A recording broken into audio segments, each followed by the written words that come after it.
welcome back. This is Amanda from Hookemcreations. I am so glad you are here and you're able to join us today. Last week I spoke about traveling and some tips and tricks on how to cope with motion sickness without using any tools or gadgets or medication.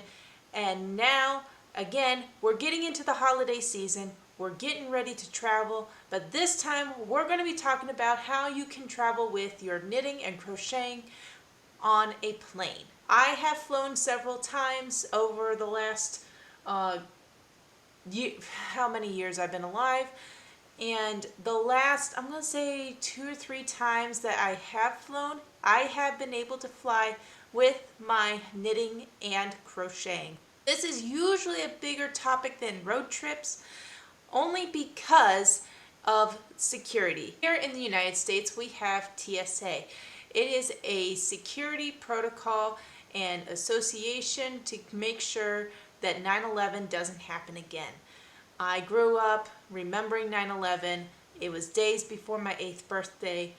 I remember it vividly, even as a child. I even remember the days before 9/11 when we were able to go up to the gate and watch my dad, who was a businessman at the time, go onto the plane, go through the terminal, go onto the plane, and take off. We were able to sit there and watch the whole thing happen when we were kids. And then 9/11 happened, and now we can't even do that anymore. But here I am sharing my tips and tricks. I have 5 tips and tricks for you on how you can travel with your knitting and crocheting on airplanes, and some tips to help you get through TSA. Tip number 1, check the TSA website. Now on their website, before you even search for your items, above that there's a little red triangle with a little warning sign that says that the TSA agent does have the right to confiscate items if need be. They make the final call on whether or not these items are approved. Even though on their website it does say these items are approved, they can confiscate those items if need be. We don't know what's going on in the world, or they may have a security measure where they say, you know what, even though scissors are approved item with specifications, which I will get to in just a moment, they may not be approved. I've heard stories on Facebook from other knitters and crocheters where scissors got confiscated from them for X, Y, and Z reason, even though they do reach the specifications that TSA have provided. I will say crochet hooks and knitting needles are approved items. I have heard stories if you are flying internationally, depending on which country you are flying to, knitting needles may not be approved. But you need to double check and make sure and do your research whether or not that is true or not. I'm not 100% certain about that. It is a story that I heard from another knitter. Do your research before you do international flights. This is mostly just domestic flights inside the United States. Second, before I move on to my other points, with scissors, they are approved items with specifications. They cannot be any longer than 4 inches from the pivot point. So these scissors, these are my Fisker's scissors right here. Very nice scissors. And they used to have a cover on them because one of the specifications that they do request is that the scissors to be covered or clamped shut, so that way if the TSA handlers or agents have to go through your bags, that they don't stab their hands in any way, shape, or form. From the pivot point, the blade has to be no bigger than 4 inches. These are, I believe, 2.5 inches. Hold on, I got my tape measure here. So from the pivot point, these are, yes, 2.5 inches. So these are 2.5 inches. They cannot be any longer than 4 inches from the pivot point, and they must be covered or sheathed or placed into a bag that is nice and clear for them to see. I did get myself some new ones because I lost the sheath to this one, so this one just stays home. I did get myself some new travel scissors from Hobby Lobby. You can get a pair of these anywhere, honestly. You can go to you can do Joann's, Michael's, wherever you want to go. And it does have a sheath. It is less than 4 inches. The blade is less than 4 inches from the pivot point. And it has a sheath as a cover, so the TSA agents will not hurt their hands if going through security. Now, I do have a backup in case they confiscate these. I have a little pendant here. This is a little keychain that I made for myself, and it is a thread cutter pendant. You can find these on Amazon or anywhere else. I find them cheaper on Amazon and you get extras. And I used to sell these on my website a long time ago. I don't do it anymore. So I have these cute little pendants that I'm able to clip onto my notions bag so that way I don't lose it. Now I do have a little tin to keep all my notions and such in. I just got this recently from Hobby Lobby, as well as a tape measure, a retractable tape measure. I have a little container for my needles, my darning needles. I have my needle stoppers. I have stitch markers for knitting and crocheting, depending on what project I'm going to be taking with me. I'm not 100% sure what projects I'm going to be taking with me. I gotta see what I'm doing at that time because I don't know. I also have my compression glove in here, and I just stick that in there. And I put it into this clear makeup bag that I got from Walmart for like $2-3. And I just throw my scissors in there, and there you go. And it's in a clear bag. So, and one of the things I do is I put all this laying on top of all my stuff in my bag. So when I am going through security, they can open my bag, make sure everything is good, and they can see clearly, like, hey, these are knitting notions, these are scissors, compression glove, what have you. And that way they don't freak out like, oh my gosh, this woman is carrying something that she's not supposed to be carrying. Like, there may be a possibility they will open up the tin can, but I'm prepared for that, and and I will tell them it's just stitch markers, safety pin type stuff, and safety pins are okay on the flight as well. Be sure to check the TSA website to make sure all the items are approved and have backups just in case. A little tip I learned from another crocheter is if you're afraid your scissors are going to be confiscated, like, at least leave the good ones at home. If you need to, take some dental floss with you. Do I? Maybe? No? Did my kids take that too? I could have sworn I had a thing of dental floss over here. I guess I don't. Dental floss, if you take a thing of dental floss, the little metal thing on the dental floss, you can use that as scissors. You can use the dental floss itself as a threader for like buttons and such for sewing, and much more.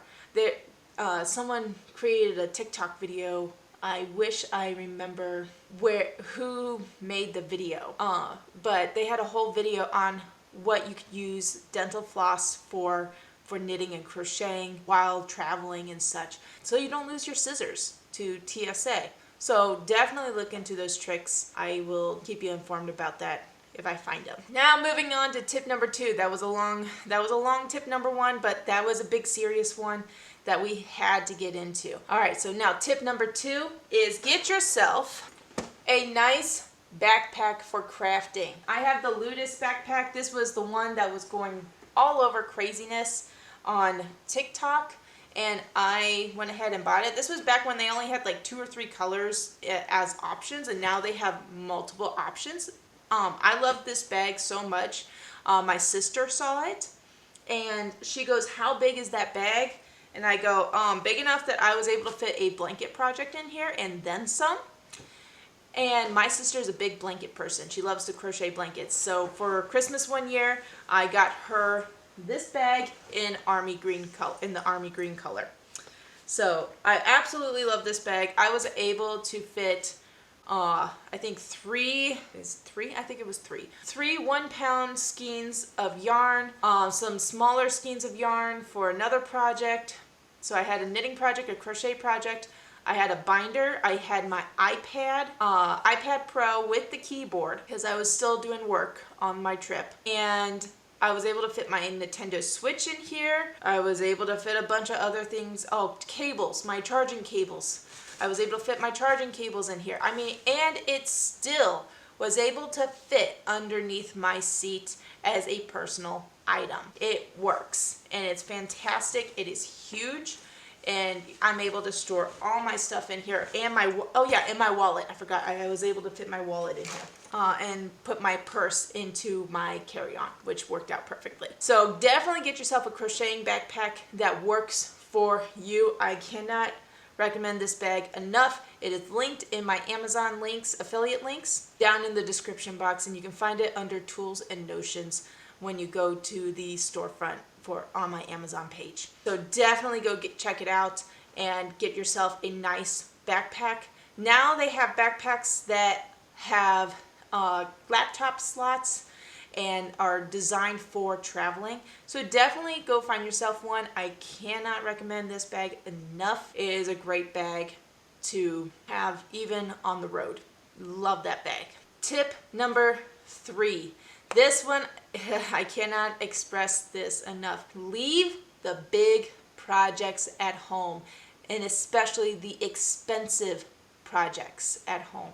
You don't know what's going to happen to your projects. You don't know if people are going to steal your stuff. I am very conscious about my surroundings, especially when traveling. Last summer I was traveling by myself, and I'm also have 2 little ones. I'm planning a trip with 2 little ones. I have flown with 1 kid.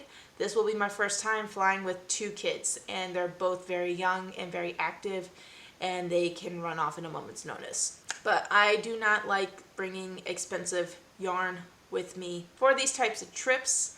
Try and bring the less expensive yarn if you can, or if you want and you're like, nope, I will be fine, it's in my bag, it's not going to leave my sight, etc. Okay, but I will say with turbulence on a plane, I do get a little nervous with turbulence. So I go back to my first tip back in the car episode, which is work on something small and simple. And also traveling with young ones, you want to be able to drop your project in a moment's notice so you can help your kids.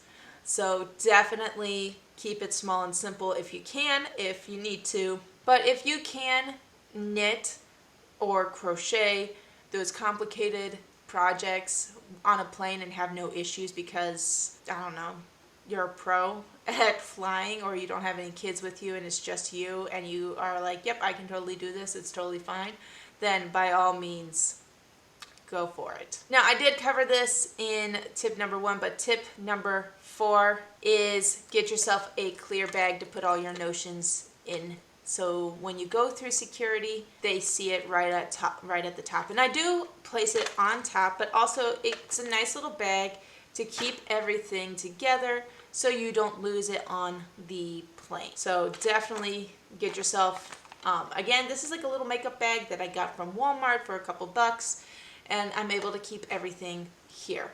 And I did make myself this little cutting pendant keychain, so I have at least something in case my scissors are confiscated by TSA, which I don't think is going to be a problem, but again, you never know. And then last but not least, tip number 5 is make sure you leave enough room in your bags to bring home some more yarn. I don't know about you, but whenever I go to a new place, I do love to check out local yarn stores and maybe get a couple skeins for myself to bring home. And in that case, I would put it into my personal item where it stays with me at all times and I know it's not going to get lost. Those are my 5 tips on how to travel on a plane with your knitting and crocheting. And hopefully these tips and tricks will help you on your next flight with your knitting and crocheting. If you have experience flying with your knitting and crocheting, be sure to drop it in the comments. Share your experience or your tips and tricks on flying as well. And while you're leaving a comment, be sure to give this video a thumbs up, subscribe, ring the bell, get notified when the next video comes out. And it just helps the algorithm out. Other ways to support this channel is by buying me a coffee, as well as buying an item through my Amazon storefront. And until next time, happy crafting.